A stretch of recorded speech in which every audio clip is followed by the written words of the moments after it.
Hey, what's up, everybody? Welcome to another episode of Off the Couch Boxing. I'm your host, Reckless Rex Ruger. This is the Nicaraguan Nightmare, Alexis Arguello Puppet. And I'm your other host, Frank Benji's, back with another episode. Yes, and a good one, as usual. Just what you come to expect.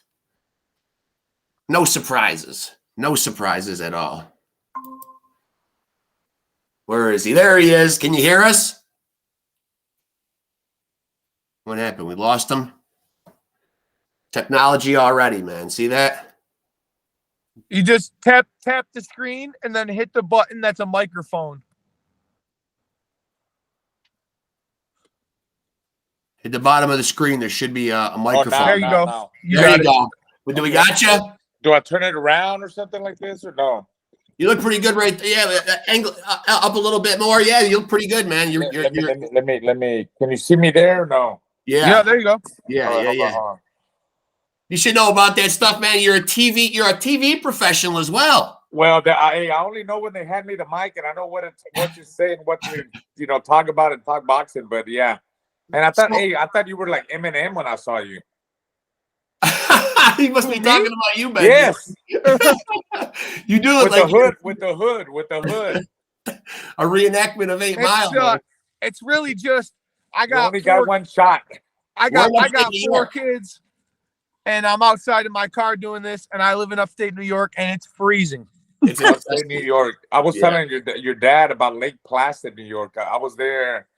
I want to say like the early 90s, maybe 1990, 1991. And we were training there, like me, De La Hoya, Vernon Forrest, all the top guys at USA team. And we're going to go compete against Italy. But we trained there in Lake Placid, New York. Yeah. The Olympic Training Center. Which is where the USA hockey team surprisingly won the gold medal, man. Amazing. Yes. They were such underdogs. So I got to ask you, first and foremost, because as I mentioned, you competed in the ring, but you also have had a broadcasting career, most notably with Showtime. Now that everybody's getting out of the boxing game, where do you see it landing? Is it going to go to the platforms? You do have an idea or a notion of where you think boxing will end up? Honestly, I pretty much know what you guys know. What you guys read, from what I hear, you heard, obviously with Showtime, for many years. I was with Showtime for many years, and it was PBC that was with Showtime, all the fighters. But you guys read about them signing a deal with Amazon Prime. Yeah, and I believe the first fight is going to happen sometime in March. But I just know what you guys know. I don't know much, and that's what I know. Boxing will always find a home, though. Oh, absolutely. Look, you got big names like, PBC. They had just signed Canelo Alvarez.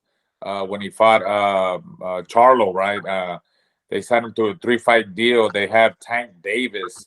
They have David Benavidez. They have Jaron Ennis. They got, a lot of fighters that fought. Well, I don't know if Jaron Ennis is with them, but what I'm saying is Jaron Ennis fought on Showtime, but they have a lot of top fighters, a lot of top prospects that need to fight. So of course, it's always going to find a platform, or maybe another platform. I don't know, different platforms. Speaking of top prospects, this gets debated around a lot, but right now, is there definitively a guy right now that is deservedly entitled to the moniker of the face of boxing right now? For me, it depends on how you see the face of boxing. The face of boxing. Hold on, somebody's calling. I don't know. I look at it as who draws more, who's more popular, social media and all that, who's the guy that brings in more people, puts people in fills up in arenas, you know what I mean? And of course with his talent too. The talent, boxing IQ, all that has a lot to do with it. For me, I still think it's Canelo Alvarez. You got Canelo Alvarez, you got three big names: Canelo Alvarez, Tank Davis, and Ryan Garcia. Them are the guys that that are big draws, draws in the boxing world. Yeah, and they could fight. They all could fight. Tank Davis could fight. Of course, Canelo, he's done a lot. And Ryan, even though Ryan Garcia got knocked out by Tank Davis, but I know him from the amateur days back when my other older kids used to compete in amateurs and nationals, and he was always a good fighter. And he's proved himself, and he's a star because he he's big on social media, and he's got a lot of big following, and people tune in to see him fight. Now, you do have 4 sons. Are any of them, you just mentioned them fighting amateur. How far have any of your sons taken boxing? Are they still on the journey?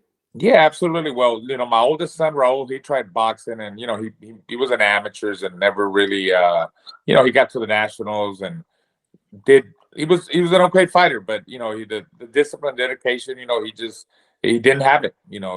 That's something you got to have in boxing. Same thing with Arturo. Arturo, he's 27. We took him at 10-0 with maybe 6-7 knockouts. He was with Top Rank at one point. And then, he had an eye problem. So we told him, it was boxing is a tough sport. And there was a reason for him to keep going. But my one of the youngest ones, 22, he's 23 now, Giovanni. If you look him up, Giovanni Marquez. I have. Yeah. Yeah, he's 8-0 with 5 knockouts. He debuted on Showbox, which I did for many years, Showbox, the new generation on Showtime. He debuted on there. He's fought on the Zone a couple of times, and he's fought on ESPN Plus on a Tap Rank card. He's fought pretty decent opponents. He spars with, guys like Devin Haney, Shakur Stevenson, or Shockey Foster. He's learning. He's getting better. I think he's got the skills. He's undefeated. And, he's trying to make it in the boxing world. He's hungry. He puts in the time. He puts in the work. He's very dedicated, very disciplined. And that's what it takes. Sometimes you have a guy that has all the talent in the world and doesn't have that discipline, doesn't know what it takes, the conditioning, being dedicated. But then you have a guy that's maybe a BC level fighter that might not be as talented as the A level guy, but he's got all the, he's in the gym and he's learning. And he's got that conditioning. He's got that heart. And that guy might go further than the top guy. So, I'm not saying I think my son is very talented. He won the National Golden Gloves, got the Outstanding Fighter Award, then he turned pro. And, we're trying to build up his record. And I think I see good things coming this year. I got to ask, though, man, as a married guy myself, as both of us being married guys, though, how happy or how not happy, should I say, is the mother of 4 boys? I mean, does she really deep down really want these kids to box, though, man? Is it one of those things that you're kind of like torn? Not really, because not really. Look, all my boys, they wanted to try boxing. I got a little one too. I got a little girl that's 4. She's gonna be 5, Alina, and Liam is 6. Liam plays baseball, but it wouldn't surprise me. T-ball, we wouldn't surprise me one day he wants to try boxing. So I gave all my boys the opportunity to try boxing. Yeah. And if that's what they wanted to try, I'm gonna put 110% because that's what I did all my life, and that's all I know. And no, I mean, of course, the mom never wants them to box. It's a tough sport. My mom never wanted me to box, and my mom really never even. We talk about it now. She never even followed me. Like she knew that I would go to tournaments, come back, and I would win. She knew that. I mean, even when I was on the national team for 4 years, a top fighter, made the Olympic team. She knew all about that, but she never really went to the fights because she was so nervous about it and she didn't want to see me get hit. But and the thing about it is, like, I wish I would. Now that she, has been around my dad and at the gym, and when my other older boys fought, and even when Giovanni fought as an amateur, she's been more a part of the boxing team. And she's like, God, I wish I would have been involved when you were there. Like, it's crazy. How did you win? Locally, then you went to the state and you won the state. You were a national champion. You did that for 4 years on the. She thinks it's unbelievable. Like I can't believe I wasn't a part of that, and it is. It really is. Yeah, it really is unbelievable because not that many people. You can't say, like, I mean, how many Olympic fighters do you know personally, or how many guys do you know that were top decorated amateur and won national titles, or how many guys have tried the sport of amateur boxing and just. It didn't happen. And then after that, you go to the next step where you turn pro. And how many guys do you know that, were a top 10 contender, or even the top 20, or even fought for the world title, or even was a world champion? How many guys do you know like that, or even 1, 2, or 3 different world titles? That's even a different level. How I know. You could count them in your hands. Right here in Houston, like George Foreman was an Olympian. Everybody knows George Foreman. I was an Olympian. You got Rocky Juarez was an Olympian, but he was never really a world champion. He fought some tough guys in his era. Juan Moreno Marquez, Barrera. It was tough for him. Juan Diaz was another good fighter. Reggie Johnson was a good fighter. Just talking today. We just had him on today. Reggie Johnson, yeah. We just had Reggie on today. Yeah, he's a good guy. We run into each other sometimes at the tournaments. But how many people look how many fighters have come and go here in Houston, in Texas? There's not that many world champions that you could count them on your hands. That's what I'm trying to say. That's how it's not an easy sport. I'm glad you brought up Mexican fighters, though, because I just want your opinion on this. We've had we've asked this a lot, and we've had varying degrees of answers. But you talked about Canelo earlier. He's obviously made a great legacy, really could walk away from the sport and not have anything more to prove. But does it tarnish his legacy a little bit? Will he look back on it with regrets if he doesn't fight David Benavidez? That's the $1 million question. That's the $1 million question because, I honestly, I think, people look at Canelo. You got, I don't know if you can understand this, but you got different types of Mexicans. Right. Okay. Do you understand that or no? I would love you to elaborate on it, but I think I know what you're talking about. You got Mexicans that are obviously from Mexico. They were born and raised in Mexico. I was born in Mexico, but I came here to the States when I was young. When I was 2 or 3 years old. So I'm Mexican American, but I'm Mexican heritage. And it's more of an exposure thing. Yes. Yeah. But then you got the Mexican Americans that have been here all their life. Right. And there's certain people that support Canelos, others don't. At the end of the day, I've been in boxing all my life.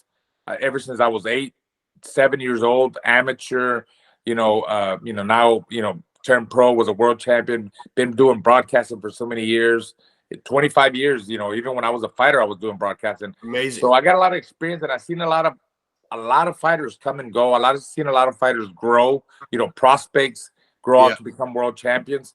And, I respect, some people might not respect Canelo because he might not fight who they want him to see him fight. But I've always, I respect Canelo for what he's done.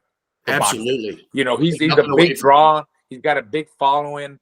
Those people that don't like him, at the end of the day, they're still going to be tuning in into pay-per-view because they want to see him get beat, and that's buying pay-per-views. He sells pay-per-views. And I really believe that Canelo will fight David Benavidez. He'll fight him when the right time comes.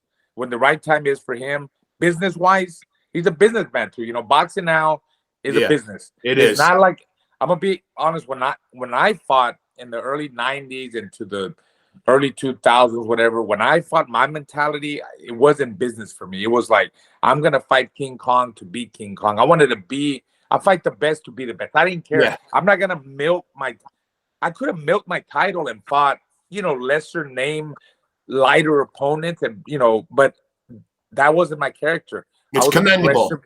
Say it again. Yeah. It's commendable. It's commendable because we as fans can say, I think I can speak on behalf of all fans. Ultimately, making the best fights is what we really want to see. Right. Yeah. I wanted to fight the best to be the best, and whatever. I still became a champion. I had a good run. I had 44 wins, 4 losses, 29 knockouts, and I'm blessed to be. I've done a lot of gigs as a broadcaster. Again, most recently. I was 12 years with Showtime, doing Spanish, doing English, doing Showbox, even doing the big shows. And I look forward. I don't think this is the end of my broadcasting career. I think I'm in my prime, and I believe that I still got a lot of more years to go as a broadcaster, and a lot of knowledge and a lot of, experience that I have that I could bring into, the TV world, the broadcasting world, with all the fans that watches, that watch boxing.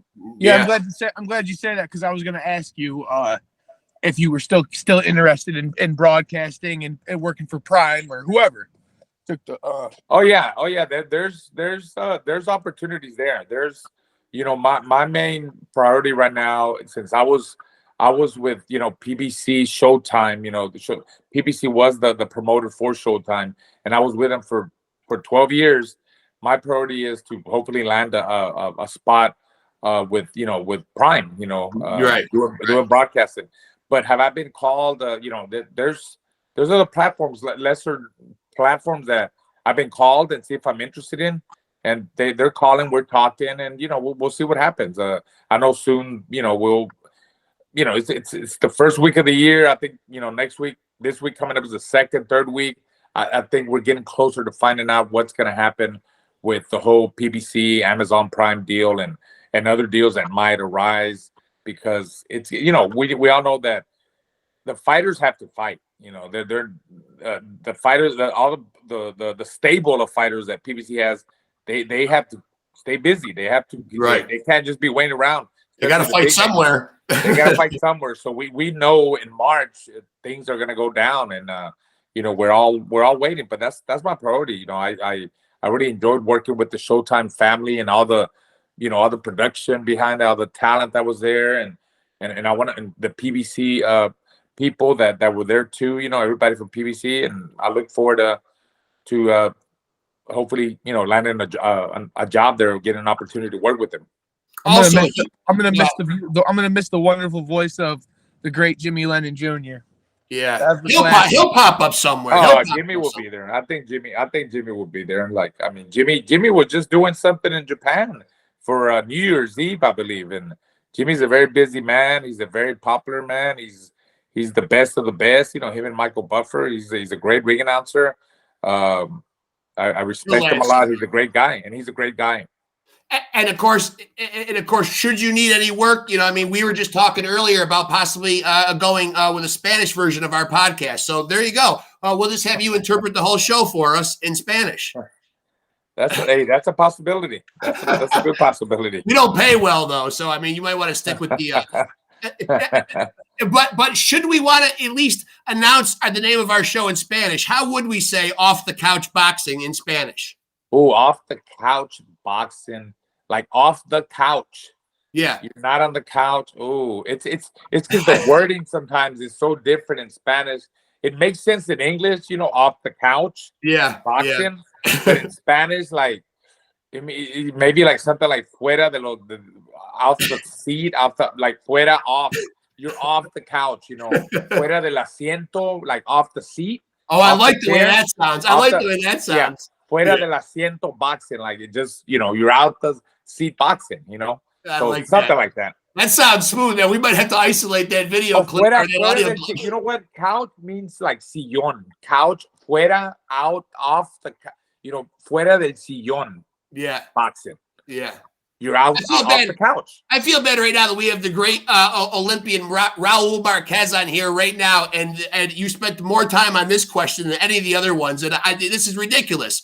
We're making you speak Spanish on here. For God's sakes. It keeps me sharp. But I'm bilingual. I got to do both. That's obviously a huge advantage in broadcasting, though. Exactly. That's what I tell everybody. Look, if you're gonna hire me, I could translate at the fighter meetings. Half of the fighters are gonna be Spanish-speaking fighters. Yeah. So I'm there for that. I could do that. I could even hop in the ring and do the interviews, Spanish and English, translate. So, yeah, I saw a guy do that. What was it, last night on DAZN? The guy that was calling the fight was the guy that came and did the interviews. He was Beto Duran. He's my guy. Yeah, Beto Duran. He was the early stoppage with Victor Ortiz. Did you see the early?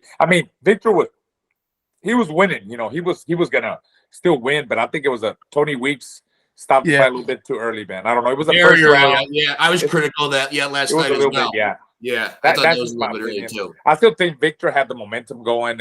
He had fought in a while. That was I believe that was his first fight. Virgil Ortiz. Virgil Ortiz. Virgil Ortiz. Yeah, he was very good.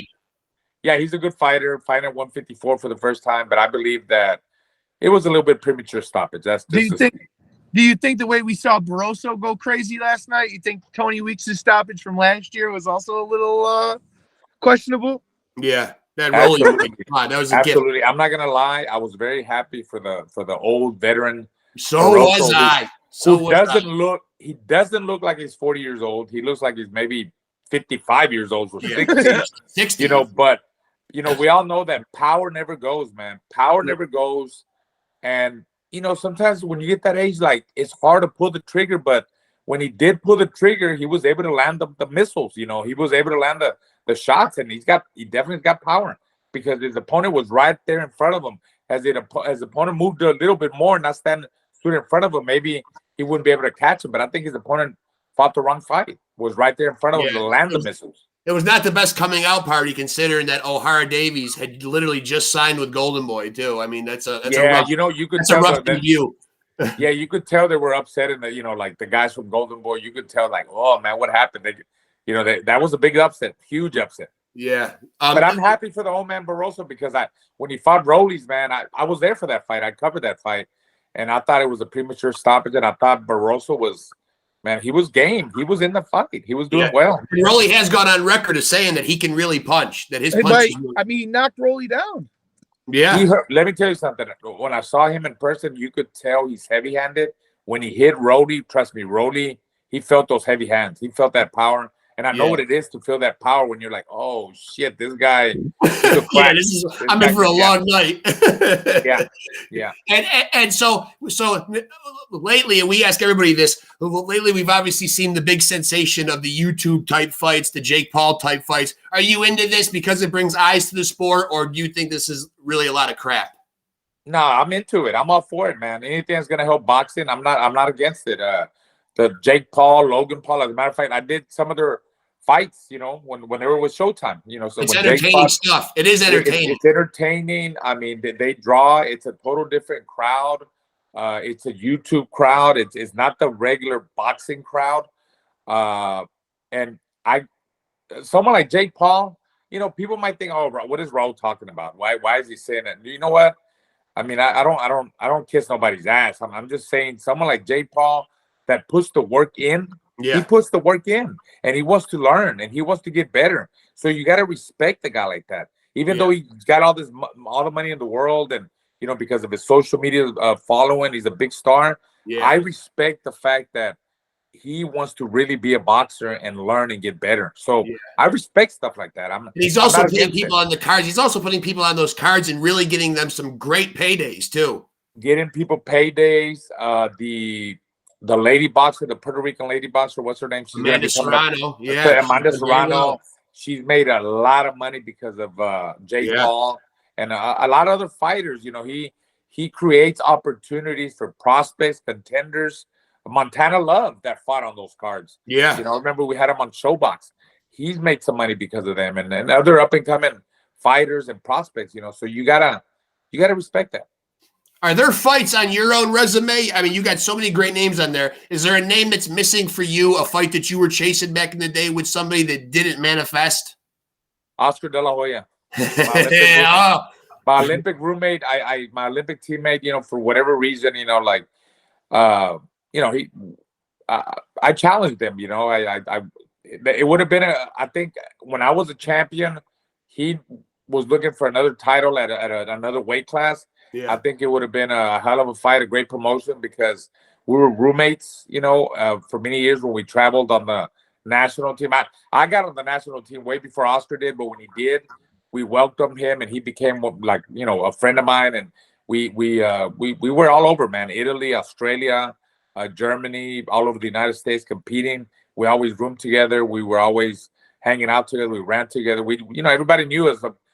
It was me and Oscar always together, and he won the gold medal. He won the gold medal, and he was the golden boy. And obviously, I lost fighter of all time. My favorite of all time. Yeah, I respect everything he did. And I fought on a couple of his undercards. On a couple of pay-per-view events that he fought, when he fought Camacho, when he fought Rivera, and I wanted to fight Oscar. Because that would have been a huge promotion, and it would have been a huge payday for him, and a great payday for me. For the sake of clickbait, is it okay when we put your episode up, though, for us to put Raul Marquez, quote, "I would have kicked Oscar's ass"? You can put whatever you want. No, I'm just kidding. I would never misquote you, champ. Never. I'm that kind of guy. I mean, it doesn't matter to me, because I was more of a aggressive-minded guy, and I was more like, okay, I'm not scared of nobody. Let's do it. Which it proved. I fought guys. I fought guys that were huge. When I moved up to middleweight, that really wasn't my weight class. I fought Jermaine Taylor, like Arthur Abraham for the middleweight title, but junior middleweight was my weight class. That was really my weight. Yeah, Fernando Vargas. I fought him in his prime too. Bronco McCart. We've had Bronco on here. Yeah, Bronco's my guy. He's a good guy. Yeah, great guy. So do you believe in the statement when Terrence Crawford gets on social media and says he should be fighter of the year because he fought once, but it was how he beat Errol Spence and the fact that he beat Errol Spence, or did they make the right choice going with Inouye, who obviously did what he did this year? It depends on what kind of fan you are. In a way, he's over there on the other side of the world, of course. I mean, he don't get that much visibility like how someone like Crawford. I think more people know Crawford than in a way, especially the way Crawford beat Errol Spence. That he surprised me. Crawford was at one of my son's last one, not this last fight, but the one before that, here in Rosenberg, Texas. He was supporting somebody. And I told him, man, him and his crew. I said, you surprised me, man. I didn't think you were gonna beat Errol Spence. I mean, that was a hell of a fight. I'm surprised too. I surprised at how easy he made it look too. Yeah, how easy he made it look. Again, not taking anything from his win. We don't know how much Errol's got left. After, he's been through a lot. He's been through a lot. The accident and other fights, and I don't even think he's the same anymore. I don't know. I wouldn't fight again. I mean, he's made a lot of money, but there's a lot of money on the table. Maybe he wants to make it. That's his decision. But if I had to pick fighter of the year, I think I would, because of Crawford's talent. I think he's a talented guy, great boxing IQ, great footwork, respectable power. He's very, very elusive there in the ring. The way he fights, he's very focused. Not just talking about the fight with Errol Spence, but just in general, the way he is. And then with that win over Errol Spence, he deserves to be fighter of the year. Why not? I thought so too. Yeah. I thought so too. Yeah. I'm curious to know what's your take on Wilder's performance. Well, Joseph Parker's performance against Wilder, I should say. Well, Wilder had been out for a while. Not making an excuse for Wilder, but Wilder's kind of been, honestly, man, let's be honest, he's been gone, man. Tyson Fury took it out, got in his head and maybe destroyed him in all kinds of ways. Yeah, I think he's just like Spence, maybe just like a shot fighter now. I mean, I really think he is, man. I really think he is. I mean, Parker, it was a good win for Parker and good for him, but I thought Wilder would land the missile. I thought he would land the big right hand. I picked Wilder to win, but he's not the same fighter. He's totally a different fighter, and I think those fights with Fury have taken a lot out of Wilder, have drained him. Yeah, and now for the $1 million question, Raul Marquez, who actually won the fight between Hagler and Leonard? Clear it up for us. Hagler and Leonard, man. I was always a Marvin Hagler fan, and so was my dad, left-handed, like me. The way he would pepper you with the jab and always bouncing and would come in aggressive-minded, putting his combinations together, his left hand when he fought John the Beast Mugabe. Amazing. Let me tell you what my dad thinks. My dad thinks that fight was not real. He says, I would see Hagler like pity pat with his punches, like he wasn't letting him go like you see him in other fights. Yeah. Like really trying to destroy. Like my dad doesn't believe that fight was real. That's just what he believes. And I would say, to quote the great Reggie Johnson, who was on our show today, maybe some politics going on. Something was going. Yeah, there you go. Well, that's what I'm telling you. My dad didn't think that was real. My dad did not. And the more I went back and seen that fight, it didn't look like Hagler was really throwing the shots that I seen him throw in other fights. And I believe he pulled it out. I still think he won. It was a close fight. Yeah, very. It still divides people. It's, I don't know. Like Reggie, you said politics. I like that. Politics. Yeah. Politics. Yeah, that is a good one. Like that. Yeah, I told him I was going to steal it. I never heard that one. I like that. I never had either. I'm going to start using that. Politics. Yeah, we hadn't heard it either, man. And I was like, yeah, I like that, man. I may actually rip that off. That might get a lot of use. We got to get that catching on. Start hashtagging that. Yeah, I'm taking it. Politics. Yeah. Yeah. Well, we appreciate you coming on here. It was great actually talking with you prior to the interview. Love getting your insights, man. And hopefully we can keep in touch and we can do this again from time to time. Oh, absolutely. Thanks for having me on. And, people could follow me on Instagram, on Please tell us. Twitter, Raul Marquez, 1992, my Olympic year, or Raul Marquez 92 on Twitter. I'm on Facebook. Follow my son, Giovanni Marquez, who's 8-0 with 5 knockouts. He's 140 pounder. He's got a lot of talent. We're trying to schedule his next fight. And, I'm, like I said, I've always told people this, I was an Olympian. I was a world champion. I've been doing broadcasting for many years. I think I'm a pretty respectable broadcaster. And, now I'm training my son. Hopefully I'll make him a world champion one day. I want to be trainer of the year. And Team Marquez, TMT, the Marquez. And is there a way that we can procure an interview with Giovanni? We'd love to have him on. Oh, absolutely. Yeah. We'll make it happen. Just let me know. We'll make it happen. You got my contact information. Just have them reach out to me. We'd love to have up and coming fighters. We have guys on here that have, very few fights. They got to start somewhere, man. We're willing to give them a platform. We'd just love to chop it up with guys about boxing. Oh yeah, most definitely. We'll make it happen. Yeah. We'll make it happen. Yeah, keep us posted when that fight's coming up too. Yeah. Oh yeah, for sure. Sure. I'll let you guys know. Yeah, please let us know. We appreciate you, champ. Thanks so much for doing it. It was good talking to you. Thank you for having me on, guys. I really enjoyed it. We appreciate I look forward to it. Yeah. Talk to you soon, champ. Thank you so much. Right. Thank you, man. All right. There he goes. Yet another champion delivered, signed, sealed, and delivered. Yeah, he's one of the greats, man. He's one of the greats. And he could do something really cool in broadcasting too, man. He's got the bilingual thing going on. And I like the way he said off the couch boxing in Spanish. Yeah, I didn't think it sounded bad. That flowed nice, man. Yeah. That flowed nice. We got to actually, I'll have to go back and play it, man. When this episode gets posted, I'll really have to go in there and really try to really phonetically go back a couple times and really harness what it's supposed to be so I can do it fluidly. Right. I don't want to have it be like really patchy and sound shitty. I want to have it how he was like, La Fluencia. Yeah, you need to get it down phonetically. Yeah, I got it. But that is the great Raul Marquez, El Diamante. 41-4-1, 29 knockouts, IBF junior middleweight champion, 1992 Olympiad. Salute to that. Olympiad. I don't know what I just said right there. I think Olympian was the proper word. Also competed at middleweight. Dude, he was in there with some dudes. I mentioned Bronco McCart, Jermaine Taylor, he mentioned. I mentioned Fernando Vargas. I believe he mentioned Arthur Abraham. We didn't mention Sugar Shane. Yep. So certainly was in there with all the best guys. And the one that he wanted that slipped away, the golden boy himself. Yep. Yeah. Come on, Oscar. You couldn't even give your old Olympic roommate a shot. Come on, Oscar. Come on, Oscar. Come on the podcast. Yeah.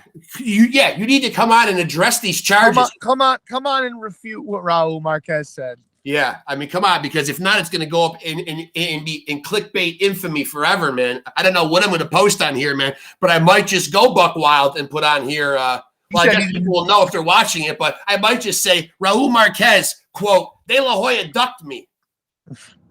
I'm doing it. He said he didn't care.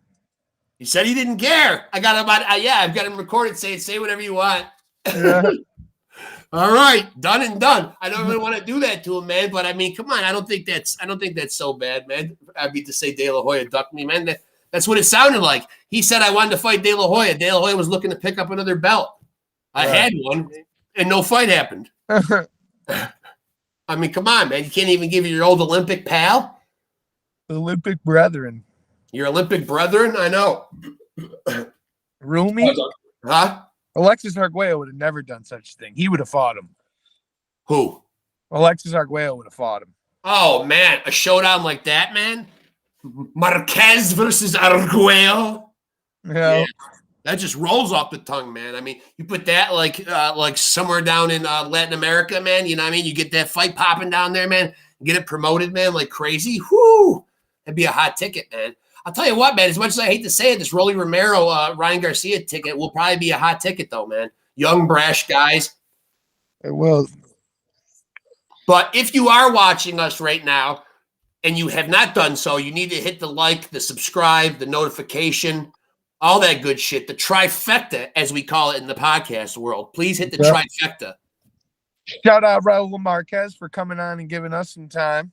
Yeah. El Diamante. See, I can say that in my best English, and even that don't sound cool. El Diamante. Not so good, man. Not so good. But the way he said off the couch boxing, picture perfect, man. And also, shout out Gary Busey. Shout out, like, and follow us on Facebook as well, though, too. You already just did that. Did I? I thought I stopped at the YouTube. I don't know, but you said like and subscribe and hit the notification bell. I'm high as hell, man. I Shout spoke, out Gary Busey. and I did some edibles, man. So I may have said it, man. I'm pie-eyed. Shout out Gary Busey, baby. I can go 15 seconds with anything. Yeah, and the Alexis Arguello concurs, and I will remind people, man, that if they would like to be a champion, then they need to roll with the champs.